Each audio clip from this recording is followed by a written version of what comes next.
की तरफ से आपने यहाँ प्रेस कॉन्फ्रेंस बुलाई है, क्या मुद्दे हैं, क्या विषय है प्रेस कॉन्फ्रेंस के? देखिए, प्रेस कॉन्फ्रेंस का मुद्दा हमारा हॉस्पिटल का है, हमारा टोरेंट का है और रेलवे के सिलसिले में है। और इन तीनों मुद्दे के ऊपर हमें बात ये कहनी थी कि देखिए कि एक तो रेलवे का मैं शुरू कर दूं कि रेलवे में ये है कि लिफ्ट और एस्केलेटर का मसला था, वो जो है वो तो ऐसे भी लगना था, आज नहीं कल लगना ही था, वो लग जाएगा। और 31 तक उन्होंने वादा किया, जो मुझे दिसंबर में रिटर्न में इन्होंने कहा था, तो हमने बार बार कहा, दिसंबर में कहा था नहीं चालू हुआ है, तो उन्होंने कहा कि नहीं 31 तक आप वेट कर लीजिए, 31 तक होगा। और एक ने ये कहा कि 2-3 रोज ज़्यादा से ज़्यादा आगे पीछे हो सकता है, इससे ज़्यादा कुछ डिले नहीं, यानी 10 रोज के बाद हमें रमज़ान में गोया हमारा एस्केलेटर चल रहा होगा, लिफ्ट भी दोनों चल रहा होगा इंशाल्लाह ताला, मुझे उम्मीद है। दूसरी चीज़ थी कि जो हमारी फास्ट ट्रेनें का जो कर्टेल की गई है, उसके लिए मैंने उनको सॉल्यूशन दिया है कि आप जो दीवा में रुकती है, क्योंकि टाइम के एडजस्टमेंट का इशू आएगा, यहाँ भी रुकेगी तो फिर आगे सब टाइम गड़बड़ होगा, इसलिए हमने कहा कि सिर्फ बीच में इतनी ही गड़बड़ होगा कि दीवा में वो ट्रेनें नहीं रुकेंगी। जो 25 ट्रेनें उनके पास फास्ट है, हमारे पास 0 फास्ट है, सेमी फास्ट है 10, तो उनके पास भी सेमी फास्ट है। जो हम उनके पास 25 फास्ट है, उसमें से फास्ट ट्रैक पर सीधा लाया जाए, वहां नहीं रुकेगी। सुबह में 4-5 ट्रेनें आप हमें ड्यूटी आवर में बढ़ा दीजिए, वो हमारे लिए। उन्होंने बहरहाल एक ने तो बिल्कुल मान लिया है, उन्होंने कहा कि हम सितंबर में बढ़ाएंगे, लेकिन हमारा फिर अभी भी प्रेशर रहेगा कि नहीं आप उसको जल्द से जल्द 1 अप्रैल से ही बढ़ाइए। अभी प्रेशर मेरा रिटर्न में मैं मेल मारता रहता हूँ कि आप बढ़ाइए, बहुत परेशानियां, हम लोग मर रहे हैं, तकलीफ में हैं लोग। तो उम्मीद है कि, लेकिन पब्लिक, आप समझते हैं कि जब तक पब्लिक कोई चीज़ का पब्लिक में अच्छे से उसका जब ये नहीं होता है, तो शायद कोई भी करना नहीं चाहता है। तो बहरहाल अब उम्मीद है कि हम ये और पब्लिक से भी अपील करेंगे कि कोई भी मूवमेंट चले, चाहे हॉस्पिटल के लिए, चाहे रेलवे के लिए, चाहे टोरेंट के लिए, पब्लिक भी अपना कंट्रीब्यूशन उसमें दे, कंट्रीब्यूट करे अच्छे से। नेक्स्ट जी कहिए। नेक्स्ट हमारा है कि हॉस्पिटल के बारे में, तो हॉस्पिटल के बारे में भी मेरी 10 दिन पहले बात हुई थी बांगर साहब टीएमसी कमिश्नर से, उनके इस पे, और काफ़ी लंबी, जबकि वो वक्त ज़्यादा बहुत नहीं देते हैं, लेकिन काफ़ी लंबी बात हुई। और उन्होंने कहा कि प्राइवेट तो बिल्कुल नहीं होगा। हमने कहा कि प्राइवेट नहीं होगा, पीपीपी नहीं होना चाहिए। प्राइवेट एक अलग चीज़ है, बिल्कुल प्राइवेट हो गया, प्राइवेट नहीं होगा, पीपीपी नहीं होना चाहिए। क्योंकि पीपीपी मॉडल मैंने मातोश्री गंगू भाई को मैंने 6 बार विजिट करके इवेल्युएट कर चुका हूँ एज ए हेल्थ एक्सपर्ट, और मुझे मालूम है कि वहाँ का सारा प्रॉब्लम है, लो क्वालिटी हेल्थ एक्सेस है वहाँ पे, इसलिए वो वाला हमको नहीं चाहिए, हमें प्योरली गवर्नमेंट चाहिए मिनिमम। और हमने जैसे ही उनको कहा कि हॉस्पिटल के बारे में, हॉस्पिटल को मेडिकल कॉलेज में कन्वर्ट किया जाए, तो वो एकदम से ब्लैंक हो गए थोड़ी देर के लिए, और उनको याद आ गया कि हमको एक मेडिकल कॉलेज मिला है फॉरेन, तो उन्होंने कहा this is the great idea, ठीक है। उसके बाद फॉरेन एप्लीकेशन को लिया और उन्होंने रेड पेन से उस पर लिखा एक्सेप्ट एंड कंसीडर। इसका मतलब ये होता है एडमिनिस्ट्रेटिव इसमें लैंग्वेज में कि अब वो उनके साथ ऐड हो जाएगा, जब भी उनकी मीटिंग सीएम से हो, उससे हो, चाहे लो लेवल पर जाए, वो अब एप्लीकेशन एक चला गया है और वो अब सीरियसली लेंगे, और हमने कहा है और वो उम्मीद है कि लेंगे, क्योंकि उसको अंबरनाथ में वो लोग ट्रांसफर करना चाह रहे हैं नया मेडिकल कॉलेज को। हालांकि उसका पैसा भरना सब सेंट्रल गवर्नमेंट को है, 75% सेंट्रल गवर्नमेंट भरेगी, 25% स्टेट गवर्नमेंट को भरना है एज पर नॉर्म्स जो एमसीआई का आया है। तो बहरहाल उनको समझाया, उनको समझ में आ गई बात, काफ़ी तशफ़ी बख्श हमारा उस पर रहा है। और मैं उन तमाम लोगों का शुक्रिया अदा करता हूं जो आज वहां पर बैठे हुए हड़ताल कर रहे हैं, वो सब एक प्रेशर का एक पार्ट और हिस्सा बना हुआ है। तीसरी चीज़ ये है कि हमारा इसके ऊपर, टोरेंट के ऊपर मुस्तकिल एक मसला है। मैं जानता हूं कि देखिए, जब कोई चीज़ एक चीज़ आ जाती है, जब टोरेंट नहीं भी आई थी तब भी हम लोगों ने भूख हड़ताल किया था, उस वक्त में सारे जगह उनसे मिले थे, बावनकुले से मिले और उनके यहाँ पर कल्याण में एक बड़े इंजीनियर सबसे मिले उस वक्त में, उनसे जलदरे से मिले, वो सब बेकार हो गया। बहरहाल टोरेंट आगे लाने वाले अपने कामयाब हो गए, और अब हमारे लिए है कि अब भगाएं कैसे। तो उनके जितने कॉन्ट्रैक्ट जो हमारे पास है, जो उनके साथ हुआ है, वो कॉन्ट्रैक्ट मेरे पास है, और उस कॉन्ट्रैक्ट के हिसाब से एक ही चीज़ है सबसे सीरियस उसमें, कि कोई चीटिंग किसी के साथ ना हो रहा हो। अब हमारे पास एक ही ऑप्शन बचा है कि इनकी चीटिंग कहाँ कहाँ हो रही है, उसका भी सैंपल साइज होता है। मेथोडोलॉजी साइंटिफिक जब रिसर्च करते हैं तो वो सैंपल साइज होता है कि इतना % सैंपल आपको मिल जाए कि इतना चीटिंग है, तो कोर्ट में इतने सॉलिड एविडेंस हो जाते हैं। 1-2 के मामले पे नहीं होगा। एक आदमी का हो सकता है कि इनका लगा हुआ वो डबल चल रहा है, बहुत फास्ट चल रहा है, वो हो सकता है, लेकिन एक मास अगर हमने कोई 1000 केसेस ऐसे मिल गए जिनका पहले MSc MSCB का लगा हुआ था और वो उसका नॉर्मल आ रहा था, रीडिंग आ रहा था, वो PD नहीं था या एवरेज नहीं मार रहे थे, नॉर्मल चल रहा था, और फिर 1 साल के बाद जब उनका लग चुका है और लगने के एक बाद 1 साल तक अब बढ़ के आ रहा है, तो जनवरी को जनवरी से कंपेयर करना पड़ेगा, फरवरी को फरवरी से कंपेयर करना पड़ेगा कि मंथ सीजन के हिसाब से उसका यूटिलाइजेशन होता है। तो हमें देखना पड़ेगा कि उस सारे सिचुएशन में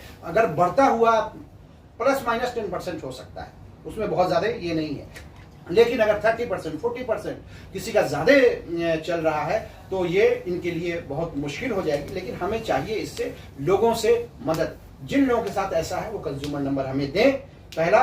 दूसरा, जो लोग भी जिनका भी लग चुका है मीटर वो हटाना चाहते हैं, बड़ा मेहरबानी हम उसको 1-2 दिन में आपको वो एक प्रोफॉर्मा दे देंगे, सिर्फ अपना कंज्यूमर नंबर भर दीजिए और अपना एड्रेस दे दीजिए और उनको सबमिट करके अपने पास ले आइए। आपका आसानी से बासानी आम आदमी पार्टी सबका जिनका लग चुका है टॉरेंट का हटाना चाहते हैं, आप उसको हटा सकते हैं। MSCDCL से मेरी बात हो चुकी है, MSCDCL जो आज के डेट में यूज कर रहा है मीटर, वो मीटर वहीं पर चेक करके आपको दे देगा, आप आके लगवा लीजिए, कोई मसला नहीं। ये हमारी बात वहां भांडुप में सारी बातें हो चुकी है। नंबर 2। नंबर 3, जिन लोगों का बिल 2000 लोगों का मैं सुन रहा हूं कि है ऐसा मसला, वो अभी तक हमने सिवाय 1-2 आदमी के नहीं देखा है। वो लोग भी हमारा पूरे रमजान 12 से 1 बजे हम इसी काम के लिए बैठेंगे, लेकिन पहले फोन करके आए, क्योंकि मशगूली की वजह से कभी हम बाहर हो सकते हैं। अगर हम हैं तो हम उनको वक्त देंगे, वो आ जाए और हम उनके बिल का पूरा हम उनका देखेंगे कि कैसे लगा है, और फिर उनसे बात करके उनका हम सेटलमेंट करने का मतलब है कि उसको ठीक कराने की कोशिश करेंगे। वैसे साहब, टोरेंट के खिलाफ MIM की भूख हड़ताल चल रही है, 9 दिन हो चुके हैं। कितनी असरकारक, कितनी कारगर मान रहे हैं आप इस भूख हड़ताल को? भले ही आपने उसका समर्थन किया है, लेकिन उसके परिणाम दिखाई नहीं दे रहे। असल है कि देखिए, जब हम मुद्दों की लड़ाई लड़ते हैं, ठीक है ना, एविडेंस जब उनका फॉल्ट, हम ये कहें कि तुम चले जाओ, है ना, हम इसलिए भूख हड़ताल कर रहे हैं कि तुम चले जाओ, तो कोई पूछेगा ना क्यों चले जाए, हमारे उनमें क्या फर्क है? जब उनकी गलतियां बता करके, गलतियां हैं और उसके बाद हम कर रहे हैं, और गलतियां ऐसा कि हमने आपको बता दिया कि ये गलती है और उसके बाद भी आपको नहीं भगा रहे हैं, अब हम करेंगे, तो हम इनके साथ अभी भी हैं, बाद भी होंगे। जब हमारे पास एविडेंसेस बहुत सारे हो जाएंगे और जब करेंगे तो ठीक है, सब मिल करके करेंगे, मुझे कोई हर्ज नहीं है। लेकिन मुझे जो भी आज ये कह रहा है, कितना बड़ा नेता हो, आजकल तो नेता के भाषा का मैं सोचूं कि सुना है मैंने 2 दिन, मुझे तो लगता ही नहीं कि एक आदमी जो है इतना बड़ा नेता हो के ऐसे अभद्र भाषा यूज करेगा एक लड़की के लिए, उसके लिए शायद मैं तस्वुर नहीं कर सकता। मैं सोचता हूँ डॉक्टरेट हो करके एक आम आदमी, एक अनपढ़ नेता है, वो करता है तो उसको शोभा न भी दे तो चलो कोई बात नहीं है, लेकिन ऐसे पढ़े लिखे नेता को हम लाए थे, आज 2009 से अब तक झेल रहे हैं, और वो ऐसा भद्र अपने पार्टी के बारे में, उसके बारे में शायद मैं समझता हूं कि शायद नेता क्या होने का हक है, उसको तो खुद से मोरल बेसिस पे ही छोड़ देना चाहिए, ऐसे मत। या हो सकता है कभी कभी इंसान के मुंह से गाली निकलता है, साइकोलॉजिकली कोई इफेक्ट है या क्या प्रॉब्लम है। नहीं वैसे साहब, जिस नेता की आप बात कर रहे हैं, बगैर नाम लिए, मैं भी नाम नहीं लेता हूं, उन्हीं की हत्या की साजिश का मामला उजागर हुआ, बेटी को, दामाद को मारने की बातें जो है ऑडियो क्लिप के जरिए एक मनपा अधिकारी की उजागर हुई। अधिवेशन चल रहा है, विधानसभा भी उससे गूंजी, आज आखिरी दिन था, विधान परिषद भी उससे गूंजी। कहां तक आप उचित मानते हैं कि किसी राजनीतिक चुने हुए जनप्रतिनिधि या किसी नेता के परिवार तक की हत्याओं की बात करना और फिर सरकार द्वारा उसकी कोई सुनवाई न करना, कहां तक उचित मानते हैं? देखिए, जो भी साजिश कर रहा है और उसके एविडेंसेस हैं, इस पे 2 चीजें कभी कभी होती हैं कि एक आदमी से कहलवाया भी जाता है, एक पब्लिसिटी स्टंट भी होता है बहुत बार। लेकिन ये पब्लिसिटी स्टंट नहीं है, खाली कहा जाता है, वो तो लोग हमेशा बोलते रहते हैं, मैं उसको मरवा दूंगा बोलते रहते हैं, उसमें देखा जाता है कि सामने वाले की कितनी है। लेकिन ये सब जो कुछ भी है, अगर चाहे वो बोलने में आया, ये सब गलत है और उनको इंसाफ इस मामले में मिलना चाहिए, बिल्कुल मिलना चाहिए। जो गलत है वो गलत है, हम उसको सही नहीं करार देंगे कि हाँ भाई एक इख्तलाफात हमारे हो सकते हैं उनके बहुत सारी चीजों में, लेकिन ये नहीं है कि उनके फैमिली को और उनको कोई गाली भी देने लगे तब भी हम कहेंगे वो गलत है। और मारना और मर्डर करना, तो ये इससे बड़ी घिनौनी बात क्या हो सकती है और शर्म की बात क्या हो सकती है। और ये गवर्नमेंट की जिम्मेदारी होती है, चाहे वो अपोजिशन में, चाहे आज वो रूलिंग पार्टी में के साथ नहीं है, वो अपोजिशन में है, उनके साथ अगर होता है तो ये गलत है, और जो लोग उनके साथ इंसाफ नहीं कर रहे हैं वो बहुत ही ज्यादा गलत है। फैजी साहब, तोरण का मुद्दा चल रहा था। 2019 के विधानसभा चुनाव में आपके अपने घर के बिजली मीटर का मुद्दा बनाया गया था। क्या स्थिति है अभी उस प्रकरण की? देखिए, ऐसा है कि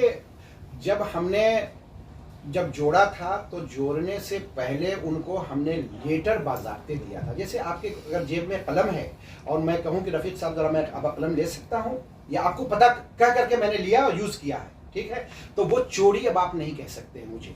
हमने जब उनका जोड़ा, हमने कहा कि आप गलत पे हैं इसलिए हम जोड़ रहे हैं, और आपका जितना आज तक का हमारा 10 साल का एवरेज ले लो, 1 साल का ले लो, 3 साल का ले लो, एवरेज निकाल लो, उसके हिसाब से मैं तुमको पे करता रहूंगा। हमने तो चोरी नहीं की थी। फिर इन्होंने कुछ नेतागिरी कही हुई और हमारे ऊपर FIR हुआ और हमें वो पैसा भरना पड़ा। हम चले गए कंज्यूमर कोर्ट, 19 लाख का केस हमने MSCDCL के ऊपर ठोक रखा है, और हमने कह दिया है टोरेंट को, देखो हमारा इतना 50,000 रुपया एक्स्ट्रा गया है, हम 50,000 तेरा हमेशा रोक के रखेंगे, जितना उसके ऊपर आ रहा है। आज भी हम अभी 3-4 रोज पहले ही हमने उनको 2,000 रुपया आता है, 1200 फिर भी 2,000 एक यूनिट जो है, एक इवन नंबर जो है हम पे कर रहे हैं, उनको हर महीने दे रहे हैं। उसमें कोई जरा भी ये नहीं है हम, लेकिन उतना रोक के रखेंगे जो हमसे गलत तरीके से लिया गया है। और जब हमारा 19 लाख का सेटलमेंट हो जाएगा, या तो पैसा मिल जाएगा, कहते कि कंज्यूमर कोर्ट में, हाँ कंज्यूमर कोर्ट में 19 लाख का मैंने केस उनके ऊपर ठोक रखा है कि हमारा ये मानहानि हुई, हमारे साथ ये गलतियां की हैं,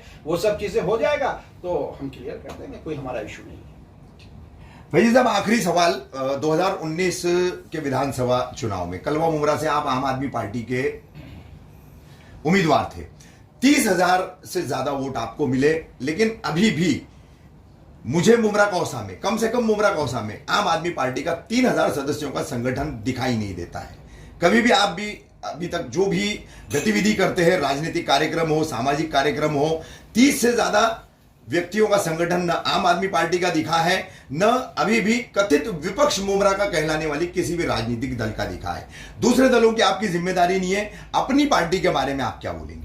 देखिए, ऐसा है कि आज जिस हम माहौल में रह रहे हैं, बड़े से बड़ा नेता भी हो, चाहे वो रूलिंग पार्टी का ही क्यों ना हो और सिटिंग MLA ही क्यों ना हो, और इवन उसके पास पोर्टफोलियो भी हो, उसके साथ भी आज 50 लोग नहीं खड़े होते हैं। ये भी आपको दिख रहा होगा। पहली चीज, आज के डेट में आप लोग आराम परस्त हो गए हैं, आपके साथ तो नहीं दिखेंगे लेकिन हर वक्त आपके साथ है। जैसे हमने मुश्किल से थोड़े दिन पहले हॉस्पिटल के ऊपर हमने जब किया प्रोग्राम, ठीक है, हमने वहां पर सिर्फ चंद लोगों को लेकर के गए थे, मुश्किल से 25-30 लोग थे, 50-55 लोग थे, लेकिन 12,000 ट्वीट 3 घंटे के अंदर ट्रेंड कर रहा था महाराष्ट्र में शाम में, कि सिर्फ और सिर्फ हॉस्पिटल के ऊपर 12,000 ट्वीट्स। तो क्या 1000 ट्वीट्स हो जाते हैं तो इंसान घबरा जाता है। और नहीं, वो 12,000 मुमरा के थे क्या? एक मिनट, हम 12,000 मुमरा के इशू के ऊपर, सर मैं आपके मिले हुए 30,000 वोट, जो लोगों ने आपको एक विपक्ष माना था 2019 में इस शहर का, आप उस भूमिका को निभाने में पूरी तरह से विफल साबित हुए, क्योंकि आप यहां पर आम आदमी पार्टी का संगठन भी नहीं खड़ा कर पाए। एक चीज है, देखिए, संगठन जो होता है वो लोगों से बनती है।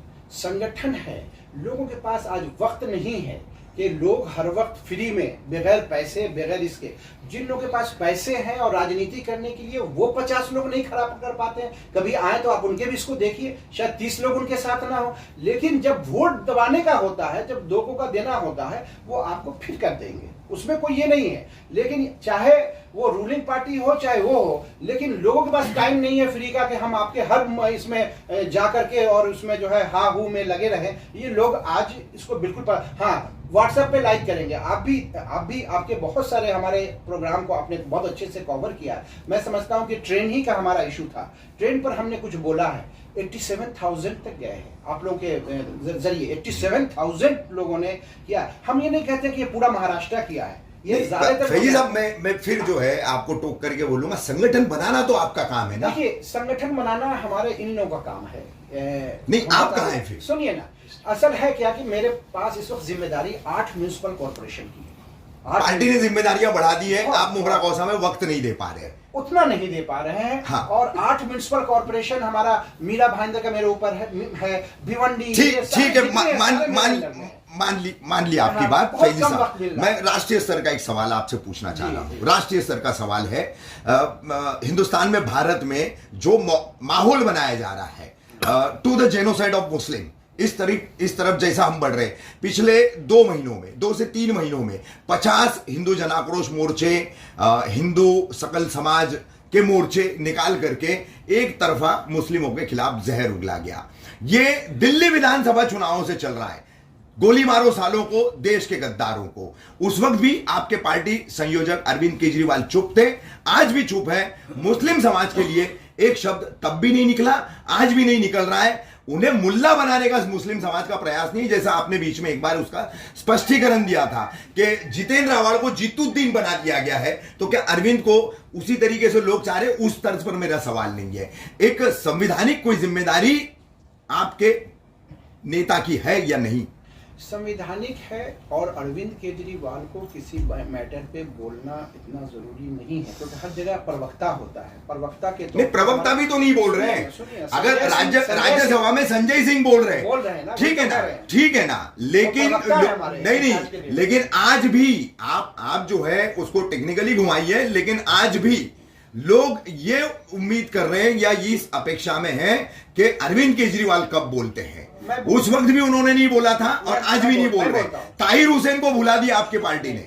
नहीं, ताहिर हुसैन के लिए पार्टी खड़ी रही, पार्टी ने पूरा उसका सब कुछ किया। ताहिर हुसैन बाइज्जत रिहा भी हुए और उनको उस पद पे रखा भी गया। नंबर 1। नंबर 2 ये है कि जहां तक बात है इसकी, क्या कहते हैं, अरविंद केजरीवाल की, अरविंद केजरीवाल जब मैटर किसी हिंदू और मुस्लिम पे आ जाता है, चाहे बांग्लादेश में एक हिंदू मारा जाता है तब भी नहीं बोलते हैं, चाहे पाकिस्तान में मारा जाता है तब भी नहीं बोलते हैं, अफगानिस्तान में हिंदू मारा जाता है तब भी नहीं बोलते हैं, यहाँ पर लेकिन हमारा जो प्रवक्ता है वो इसका नोटिस भी लेता है और इस पर बोलता है। तो सर इसीलिए आरोप लगता है अरविंद केजरीवाल हिंदू के मारे जाने पर नहीं बोल रहे हैं, मुस्लिम के भी मारे जाने पर नहीं बोल रहे हैं, तो कहीं ना कहीं ये आरोप लग रहा है कि आरएसएस की ये दूसरी राजनीतिक विसाद है, ये आरएसएस का दूसरा प्लेटफॉर्म है पॉलिटिकल। नहीं, आरएसएस चाहता है, आरएसएस समझ लीजिए इस बात को, आरएसएस चाहता है आम आदमी पार्टी का आदमी जब मुस्लिम पर अत्याचार हो तो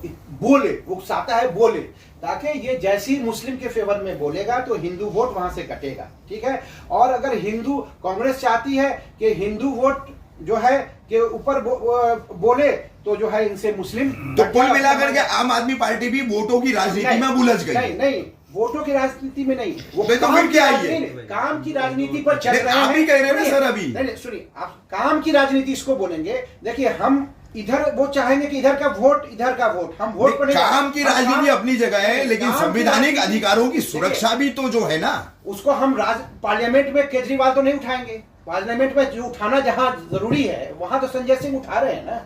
सबसे ज्यादा जरूरी कहाँ है? पार्लियामेंट में उठना चाहिए। ठीक है, दिल्ली विधानसभा में क्या कर लिए इस मुद्दे पर सर? दिल्ली में फिर क्या सुरक्षा दी गई? हम विधानसभा से ऊपर वाले स्टेज पे हम पहुंचा रहे हैं, जहां पार्लियामेंट है हमारा हिंदुस्तान का, वहां पर तो हम मुस्तकिल बोल रहे हैं ना इस मैटर के ऊपर, और खूब अच्छी तरीके से बात को रख रहे हैं। तो हम समझते हैं कि इस पर कोई जरूरी नहीं है, एक हमारे नेता का इसके ऊपर आना कोई जरूरी नहीं है। हमारा जो मेन प्रवक्ता है उसका पार्लियामेंट में आ रहा है, इससे ज्यादा बढ़ के अब क्या बात हो। ठीक है आजिम भाई, अपील पील ले लो, जो नहीं लिया पहले वो दे दो ना। माइक थोड़ा लाउड बोलो, सब हो जाएगा कैच। पैक है, बाहर तक आवाज नहीं जा रही है। अरे कर्रा बोलो थोड़ा, कादर पैलेस में खड़े रह करके जैसा। अस्सलाम वालेकुम, जय हिंद दोस्तों। सारी बात प्रेस कॉन्फ्रेंस किन मकसद के तहत हुई थी डॉक्टर साहब ने आपके सामने रखी दी है। बस एक अपील करनी थी बहुत अहम और ज़रूरी, कि जैसा पत्रकार बंधुओं ने भी पूछा कि आपको आज तक सबूत, और यही बात है ज़बानी जमा खर्च लोग करते रहते हैं ना ऑफिशियली। जैसा कि हमने CA NRC के टाइम पे एक मुमरा से मुहिम चलाई थी कि लोगों का लेटर सिग्नेचर करके उनकी डिटेल के साथ में, एड्रेस के साथ में सुप्रीम कोर्ट को भेजा था। तो 12,000 लेटर्स हमने यहाँ से भेजे थे, जिनका पूरा PDF एक्सेल में मौजूद है मेरे पास आज भी। तो उसके बाद फिर हम प्रोटेस्ट में बैठे तो उसके असरात सामने आए, और असरात सामने का मतलब जो भी मामला था होल्ड पे गया, और चलो किसी भी वजह से। तो आज भी यहाँ पे मुमरा में सैफ पठान टोरेंट के खिलाफ बैठे हुए भूख हड़ताल पे, उसको तकबीयत अगर पहुंचाना सचमुच आपको उनके ऊपर बड़ा ही वो आ रहा है कि रश्क हो रहा है, 9 दिन से भूखे प्यासे बैठे लोगों की तबीयत, भले उन पे रश्क ना है, अपनी तकलीफ को देख लो। हाँ, अपनी तकलीफ को। तो टोरेंट आपके लिए तकलीफ है। आप चाहते हो सचमुच चली जाए टोरेंट, तो फैजी साहब ने एक उसका हल और ऑफिशियली मतलब कि एक ये लेटर है जो हम कोशिश करेंगे कि आपके दरवाजे दरवाजे तक हर मोहल्ले में डिस्ट्रीब्यूट हो, जिस पे सारे यहाँ के आम आदमी पार्टी के जो भी वॉलंटियर्स हैं उनके नंबर्स हैं, और डॉक्टर साहब का भी उसमें नंबर है जो उन्होंने कहा है कि यहाँ पूरे रमज़ान 12 बजे से 1 बजे के बीच में मुझसे आके आप लोग मिलें, तो उस नंबर पे आप कॉल करें और इसमें सारी चीज़ें लिखी हुई है जो आप तक पहुँचेगा। मैं सारे पत्रकार बंधुओं को इसकी PDF फाइल या इमेज भेज देता हूँ, आप उसको अपने स्क्रीन पे चला दें ताकि लोग ऑफिशियली जो सचमुच परेशान हैं। अभी कल ही मेरी एक पत्रकार से कॉल पे बात हुई तो उन्होंने भी ये कहा कि कितने लोगों का डेटा आज तक जमा हुआ कि किस चीज़ को लेके MSCDCL आप लोग जाओगे, कहाँ से 1,000-2,000 जमा करोगे। तो मैं चाहता हूँ कि मिनिमम 1,000 लोग अपने इन नंबर्स पे जो नीचे नंबर संपर्क करें, इन नंबर पे कॉल करें, मैसेज करें, अपने कंज्यूमर नंबर भेजें, उसको संज्ञान में लेते हुए सारा रिकॉर्ड उनका निकाला जाएगा और सचमुच पहले उनकी यूनिट्स, और जो लोग भी अपने कंज्यूमर नंबर भेजते हैं इस बात को ध्यान में रखें कि नॉट अ बिल, यूनिट जिनकी पहले कम थी अब बढ़ी हुई, क्योंकि सारी महंगाई बढ़ी हुई। अब आप बोलेंगे 5 साल पहले या 4 साल पहले मेरा 300 बिल आता था, 600-700, तो वो तो ऑब्वियसली तो MERC ने रेट भी बढ़ा दी है ना। बट जिसकी यूनिट पहले कम थी और टोरेंट के आने के बाद उनकी यूनिट बढ़ गई, वो सारे लोग, मुंब्रा की 10 लाख की तकरीबन आबादी है, अगर 1,000 लोग 1 लाख तक कंज्यूमर है, तकरीबन 1 लाख से ज्यादा, वो कंज्यूमर्स में से अगर 1% देखा जाए तो 1,000 होता है। अगर 1,000 लोग भी हमें अपना कंज्यूमर नंबर देते हैं तो हम उनकी सारी डिटेल्स लेके MSCDCL तक जाएंगे, जिससे टोरेंट को बआसानी यहाँ से भगाया जा सकता है या उनका कॉन्ट्रैक्ट रद्द किया जा सकता है। तो बस यही एक आपसे अपील थी। बहुत बहुत शुक्रिया। Thank you.